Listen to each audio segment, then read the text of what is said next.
우리가 살아가는 동안에 살면서 부담스러운 미션, 도무지 이거는 내가 할 수 없을 것만 같은 그런 미션 앞에 설 때가 있습니다. 그때 우리는 고민합니다.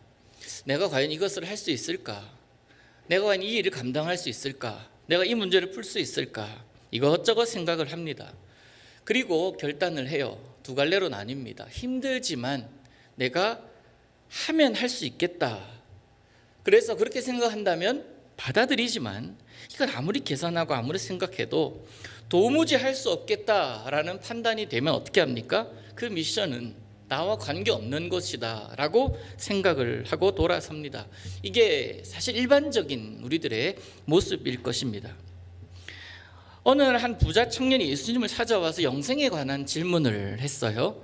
정말 영생을 얻고자, 그래서 그 비결을 얻고 싶어서 예수님께 나온 것이 아니라 사람들이 자신을 인정하는 그런 인정처럼 예수님께도 인정받고 싶다는 그런 마음이 더 컸었던 것 같습니다. 그래서 어쩌면 그 걸음에는 겸손을 가장한 교만함, 내가 이런 사람입니다 하면서 예수님께도 인정받는 그 모습을 사람들에게 인정받고 싶어 하는 그런 모습으로 예수님께 나아오는 것이다 라고 우리는 해석할 수가 있는데요. 예수님께 질문합니다. 무엇을 하여야 영생을 얻으리이까? 무엇을 해야 영생을 얻으리이까? 예수님께서 대답하셔요. 그 마음을 아신 예수님께서 네가 가지고 있는 거 다 팔아서 가난한 자에게 나누어 주고 그리고 나를 따르라. 어떻게 됩니까? 그 청년은 재물이 많은 고로 근심함에 돌아갔다라고 이야기를 하죠. 그 교훈이 주는 그 말씀이 주는 교훈이 뭡니까? 부자는 천국 갈 수 없구나. 재물이 많으면 못 가는구나. 이런 결론이면 곤란합니다. 부자는 천국에 못 갑니까? 아니에요. 갈 수 있죠. 예수님은 그 청년이 어떻게 살아왔는지를 다 아십니다. 그러나 예수님은 그 상황을 뒤집어서 보세요. 그의 넉넉한 그것 때문에 부족함이 드러난 거예요. 자신이 자부하고 있던, 자신이 뿌듯해하고 있던 그런 모든 것들이 예수님을 만나고 나니까 그것이 오히려 부족한 것이었구나, 이것이 아무것도 아니었구나 라고 깨닫게 된 거예요. 예수님께서 이 청년에게 하신 말씀의 핵심이 뭡니까? 너가 하나님 외에 다른 것을 마음에 두고 있잖아. 그래, 네가 어려서부터 율법을 잘 지켰다고 들었어. 나도 알아. 사람들이 그걸 인정하지. 나도 그것 인정하지만 그게 너의 자랑이 되냐? 네가 가지고 있는 그 소유가 하나님보다 전부냐? 사람들이 그것을 인정하는 그것이, 네가 가지고 있는 그것이 하나님 앞에서, 영생 앞에서 무슨 의미가 있느냐? 이것이 청년을 보시는 주님의 마음, 주님의 관점인 거예요. 근데 그 청년이 이 예수님의 말씀을 듣고서 재물이 많은 거로 근심함에 돌아갔다고 하는 것 보니까 그 단계를 넘지를 못하는 거예요. 정말 그가 영생이 궁금해서, 영생의 비결이 궁금해서 주님 앞에 나와서 그 얘기를 들었다면, 네 주님, 제가 이걸 다 팔아보겠습니다. 그러면서 주님을 따르겠습니다. 그렇게 해서라도 영생을 얻을 수 있다면 나 다 소유한 거 다 팔겠습니다 라고 했어야 하는데 그는 그렇지 않았잖아요. 쥐고 있는 것, 그에게 주는 힘, 그것을 놓지를 못하고 있는 거예요. 다시 처음으로 돌아갈게요. 내가 도무지 할 수 없을 것만 같은 미션이 나에게 주어졌을 때 그 미션 앞에서 우리는 어떻게 해야 될까? 내가 판단하고 내가 선택할 것이 아니라 힘들어요. 힘들지만 그게 확실한 주님의 뜻이다라고 여겨진다면 고민하지 않는 것, 그것이 하나님의 사람들의 마땅한 모습인 줄로 믿습니다. 사랑하는 성도 여러분, 내가 잘하고 있고 신앙생활 바르게 하고 있기 때문에, 그래서 많은 사람들 도와주고 있다고 해서 사람들에게 참 많은 인정을 받고 있고 참 좋은 사람이다 라는 평가를 받고 있을 때에도, 또 반대로 내가 잘할 자신이 없고 능력도 없고 내가 다른 사람 보기 인정받을 만한 그 어떤 것도 없어서, 또한 내가 이 문제를 해결할 수 있을 만한 능력이 없다고 생각될 때에도 주님은 말씀하세요. 나라는 존재, 내가 누구인지를 말씀으로 깨닫게 하시는 분이시다라는 사실. 내가 지금 서 있는 상황과 내가 가지고 있는 것들과 내가 누리고 있는 것들이 나를 판단해 주는 것은 사람들의 시선이지만 우리 주님은 그런 것과 관계없더라는 거예요. 여러분, 사사기 6장 11절과 12절을 한번 보시겠습니까?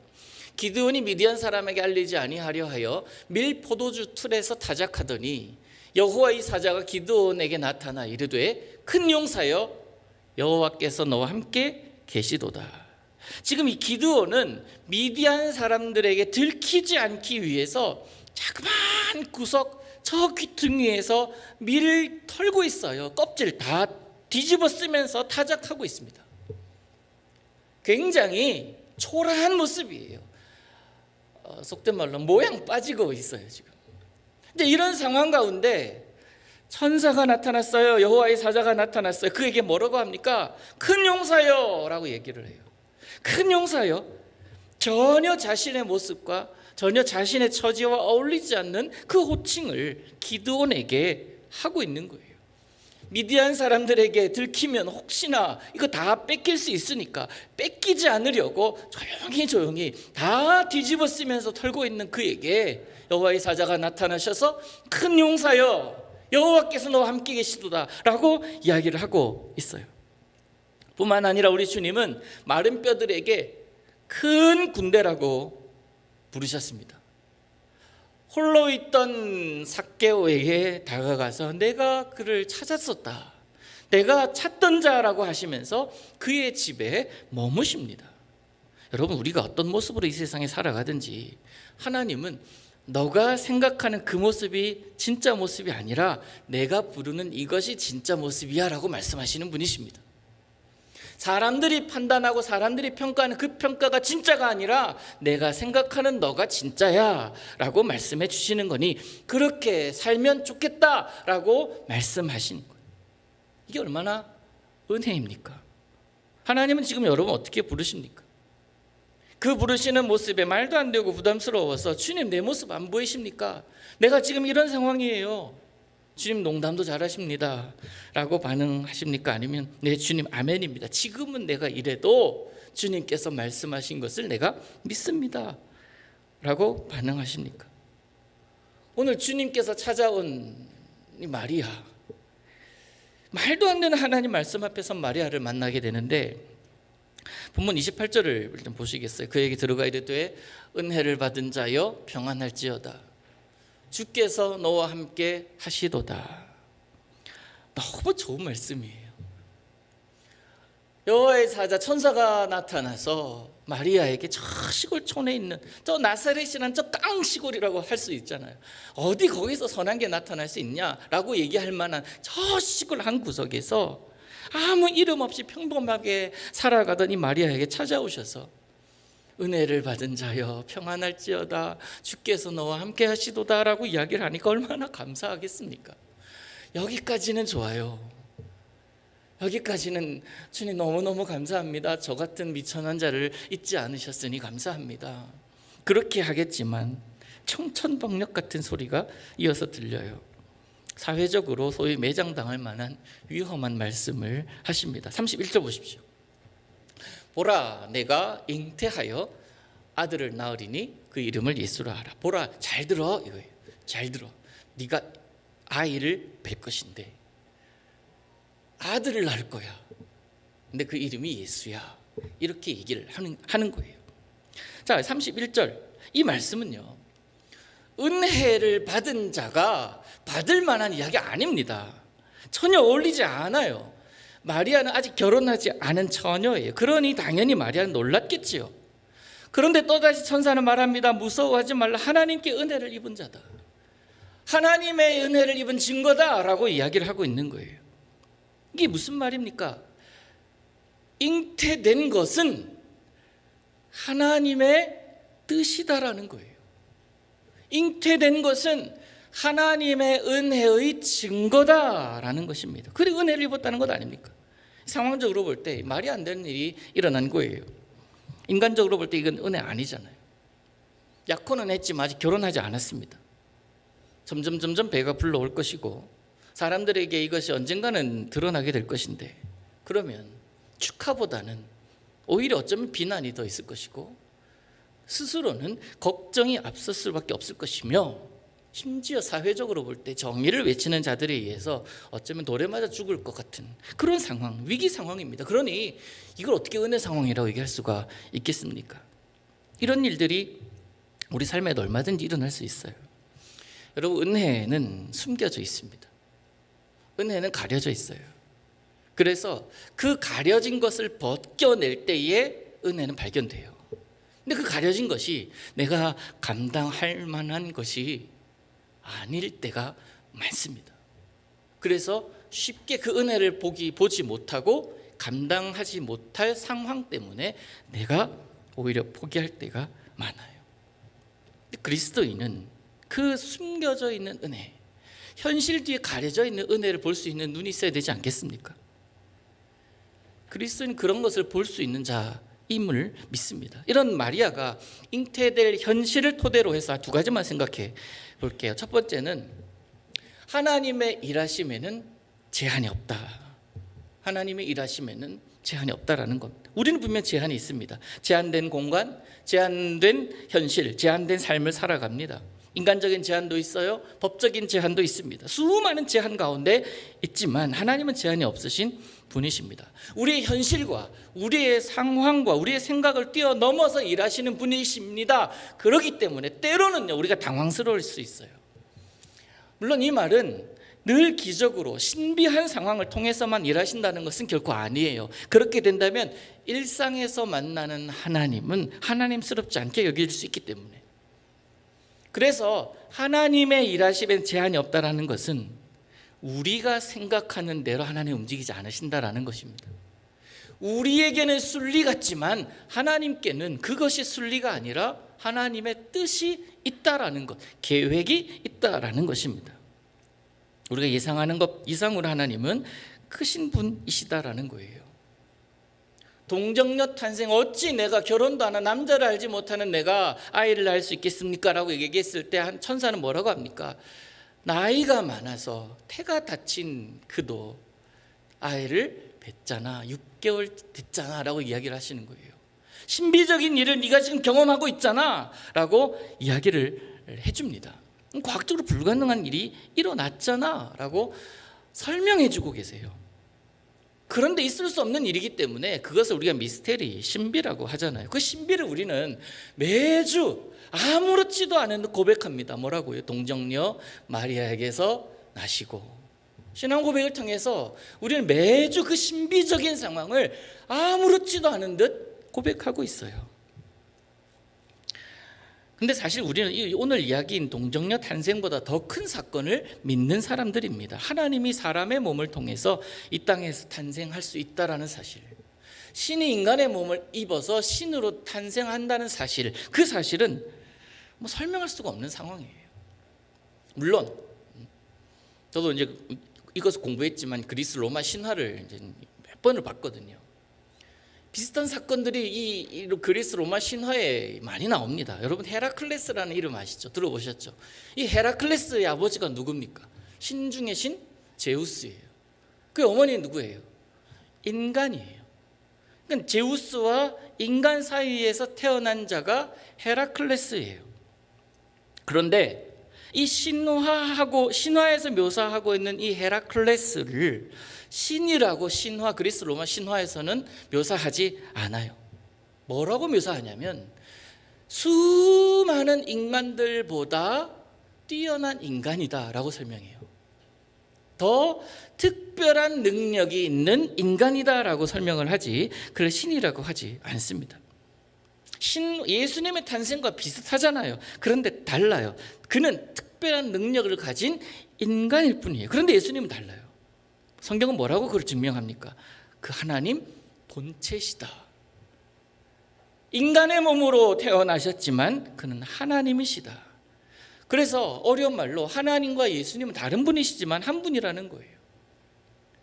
그래서 그 말을 성경은 뭐라고 표현하냐면 임마누엘이라고 해요. with, 마누, 우리, us예요. 엘은 하나님이시잖아요. 그 하나님이 우리와 함께. 그 예수님을 뭐라고 임마누엘이라 하리라. 그 무슨 말입니까? 예수님이라는 사실은, 예수님이라는 그분은 우리와 함께 하시는 하나님이라는 고백이에요. 그게 임마누엘입니다. 사실 하나님의 역사하심과 일하심은 우리 기준으로 이해되지 않는 것이 당연합니다. 그래서 하나님의 일하심을 설명할 수가 없어요.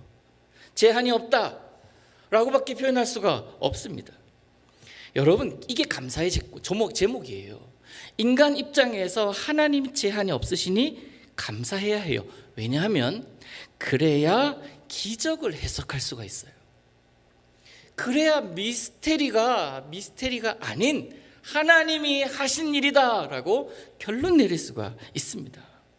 우리 삶 속에서 그렇게 제한되지 않는 영역에서 일해 주셔야 하나님이신 예수님이 이 땅에 오실 수가 있는 거예요. 그래서 그 동정녀 탄생의 첫 번째가 하나님은 제한이 없으신 분이시다라는 것이고, 두 번째는 하나님은 하나님의 은혜가 은혜로 여겨지지 않아도 받아들이는 자를 통해서 일하신다. 동의하십니까? 여러분, 동의 안 하셔도 괜찮습니다. 하나님 그렇게도 동의하시든 안 하시든 여러분이 그렇게 하시든 일하실 분이시니까. 하나님의 은혜가 은혜로 여겨지지 않아도 그것을 받아들이는 자를 통해서 일하시더라. 그래서 오늘 제목을요, 은혜가 은혜로 여겨지지 않을 때입니다. 은혜가 은혜로 여겨지지 않을 때 어떻게 하라고요? 아멘으로 받아들이자는 거예요. 힘들지만, 정말 힘들지만 받아들이자라는 겁니다. 여러분, 마리아의 마음을 한번 생각해 보셔요. 마리아의 마음은 이러지 않아요. 주님, 제가 약혼은 했습니다. 아직 결혼은 안 했어요. 그래서 딱 1년만 기다려주세요. 1년만 딱 뒤에 이 일이 나한테 있었으면 좋겠습니다 라는 마음이 있지 않았겠어요? 마리아의 계산법이 이거예요. 여러분 생각해 보십시오. 마리아는 당황하지 않을 수가 없습니다. 의문을 제기하지 않을 수가 없어요. 도무지 받아들일 수 있는 상황이 아닙니다. 임신해서는 안 되는 상황이고, 그가 임신했다고 하니, 또 그가 예수님이다라고 하니 두렵기도 했을 것이고 걱정됐을 것 아닙니까? 절대 은혜 상황 아니에요. 온 인류가 아니야, 너를 통해서 나타날 거야, 너를 통해서 태어났으니까 너 감사해야 돼, 모든 사람들이 그렇게 얘기한다 하더라도 본인 마리아는요, 이 감당하기 힘든 상황이에요. 근데 대단한 것은 마리아가 이런 말을 해요. 38절입니다. 마리아가 이르되 주의 여종이오니 말씀대로 내게 이루어지이다. 이 얘기를 해요. 주의 여종이오니 라고 이야기합니다. 말씀드렸듯이 천사를 통해서 들려진 말씀에 즉시 순종한 것 아닙니다. 몇 마디 오갔잖아요. 당황하고 무서웠을 것입니다. 그런데 그가 나중에 그가 인류를 구원할 것이고 이런 얘기를 해도 하나도 들어오지 않았을 거예요. 그런데 자신에게 펼쳐지고 있는 이 상황이 하나님의 뜻임을 알았을 때 순종해요. 왜 그가 순종했습니까? 주의 여종이라는 사실 그는 알았기 때문에, 지금 말씀하시는 이가 하나님이시다라는 사실을 알았기 때문에, 그는 주님이시고 나는 종이라는 사실을 알고 있기 때문에. 여러분, 이 원리를 잊어서는 안 됩니다. 마리아가 이 어마어마한 사실을 받아들일 수 있는 것은 자신이 어떤 존재인지를 알고 있었기 때문에 그래요. 자신은 주의 여종이라는 거예요.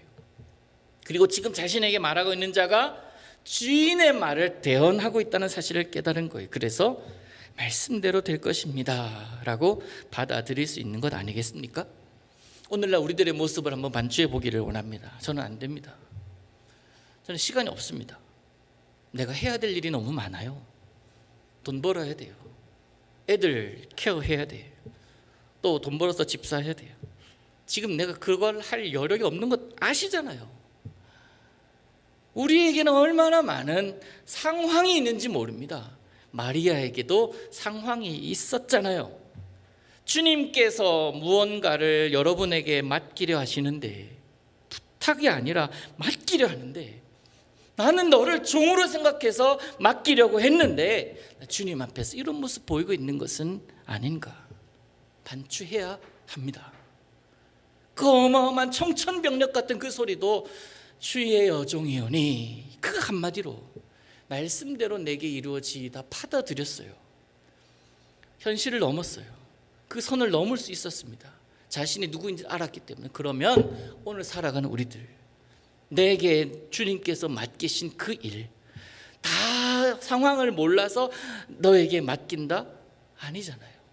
감당할 수 있고 나는 너를 종으로 여기고 있다라는 증거거든요. 내가 그걸 거부하는 것 아닌가. 종은 주인의 말에 절대 순종해야 돼요. 계산하지 않아요. 현실도 보지 않습니다. 그냥 주인이 하라고 하면 하는 거예요. 그게 종이에요. 주인의 말을 듣고 순종했을 때 오는 결과는요, 주인이 책임집니다. 그게 주인과 종의 차이입니다. 현실이 이렇기 때문에 못한다고 말할 수 있다면, 부족하지만 죄송합니다만 저부터 그만둬야 돼요. 내가 어떻게 이런 일을 합니까? 저 목사 그만둬야 돼요. 무슨 능력이 있습니까? 무슨 지혜가 있습니까? 가만히 길기를 해요? 지혜가 있습니까? 능력이 있습니까? 친화력이 있습니까? 가지고 있는 게 하나도 없는데. 여러분, 지난주에 우리가 공동회 했잖아요. 의결을 해서 내년에 이제 집행을 하기 시작했습니다. 그리고 또 하나, 저에 대한 재신임 했어요. 어떻게 들었는지 이웃교회 목사님들께도 막 연락이 와요. 잘 됐다고. 그랬어요. 잘 됐다고요? 밥 사래요.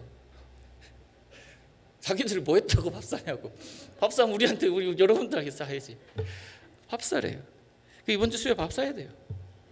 우리 교회 다 놀러 온대. 여러분, 제가 여러분에게 딱 한마디만 드리면 여러분 실수하신 거예요. 여러분 4년 동안 속으신 거예요. 저 고백합니다.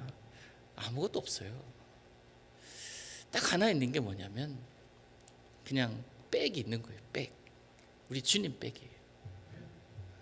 예수님이 한순간도 느껴지지 않으면 저 아무것도 못해요. 그래서 기도하게 되는 거고, 한순간이라도 믿어지지 않으면 나 무너질 수밖에 없는 거 알아서, 이거 지금 겸손을 가장한 교만 아니에요. 아니면 사실이에요. 그래서 여러분 기도하셔야 돼요. 여러분, 만약에 개인적인 말씀 드리면 저에게 최근 한두 달 동안 있었던 일들을, 그 상황, 모든 상황들을 계산했다면, 그리고 현실을 봤다면 저 투표하기 전에 여러분들에게 선포했을 겁니다. 더 이상 저는 못합니다. 왜? 여기 있는 상황이 아니라 저기 한국에 있는 상황들로 인해서 저 그만둬야 할 상황이에요. 계속 기도할 수밖에 없었습니다. 그런 상황이었어요.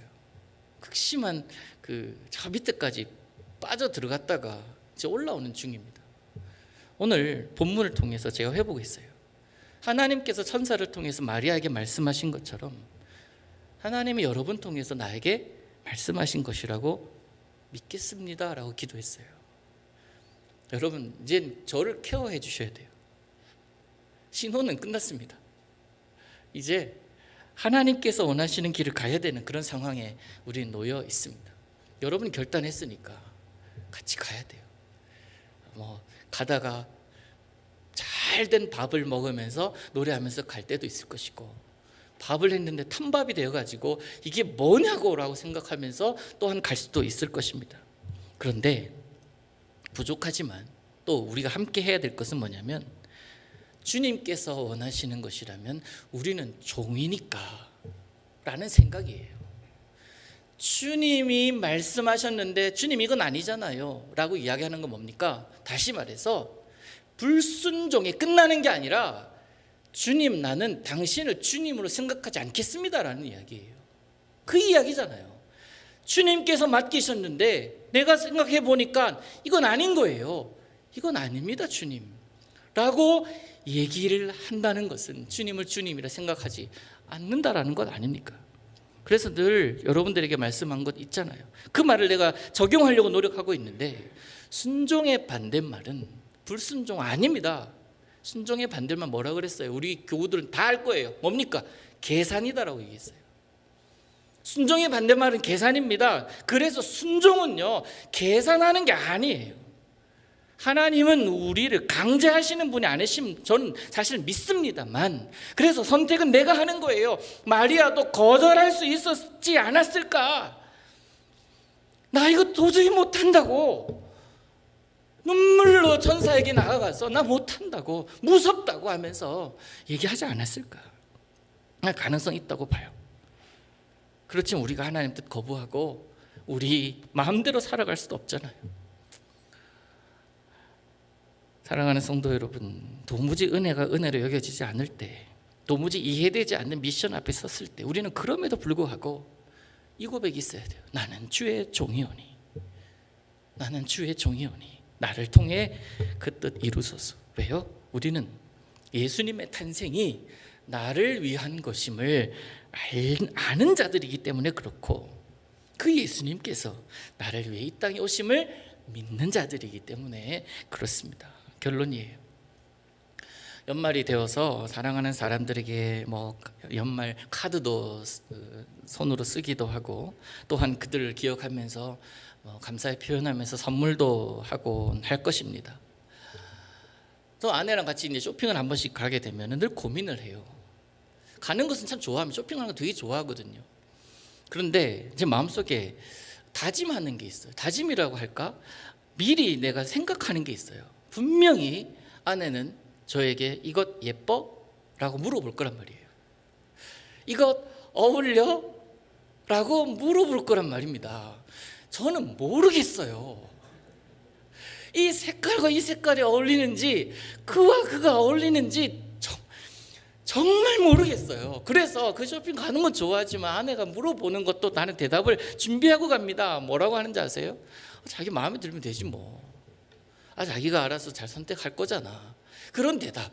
그럼 늘 똑같은 대답은 아니까 그런 뉘앙스에 자꾸 바꿔서 생각을 하면서 가요. 좀 그냥 알아서, 묻지 말고 그냥 알아서 살라는 거예요. 그런데 여러분, 이 마음이 우리 하나님께도 적용됐으면 좋겠어요. 이게 뭐예요? 주님 원하시는 대로, 주님께서 생각하시고 주님께서 계산하시는 대로 하십시오. 그게 우리의 모습이 되어야 되지 않겠습니까? 그런데 이렇게 하나님과 이렇게 관계가 아니라 이런 주고받는 대화보다는 하나님을 마치 이런 거예요. 이 카다로그 하나가 주보지만 카다로그 있어서 하나님이 여러분에게 이런 얘기합니다. 이거 어떠니? 이거 어떠니? 그럴 때 우리가 뭐라고 합니까? 주님 원하시는 대로 이게 아니라 그거 제 스타일이 아닌데요. 그러면 이건 어떠니? 그건 사람들이 별로 좋아할 것 같지 않아요. 우리는 이런 대우를 받으려고 하는 거 아닙니까? 우리 성탄 앞에서 이거 생각해 봐야 돼요. 이 구유 어떠니? 이 마구간 어떠니? 지금 마리아는요, 아이가 태어날 그런 위기 상황에 있을 때에도 찾지 않았어요. 또 마리아는 이 지금 천사의 수태고지라고 하잖아요. 이 수태고지 앞에서 그는 계산하지 않았습니다. 주님 원하시는 것이라면, 나는 주님 여종일 뿐인데 저한테 왜 얘기하십니까? 우린 지금 이런 대우를 받으려고 해요. 종인 주제에, 주인에게 이건 내 스타일이 좀 아닌 것 같아요. 그 생각은 좀 별로 좋은 생각 같지 않아요. 주님께 내가 그 얘기를 하고 있다니까요. 우리가 그러고 있지 않습니까? 성탄의 기쁨을 기다리는 대림절 절기 이제 한 주 남았습니다.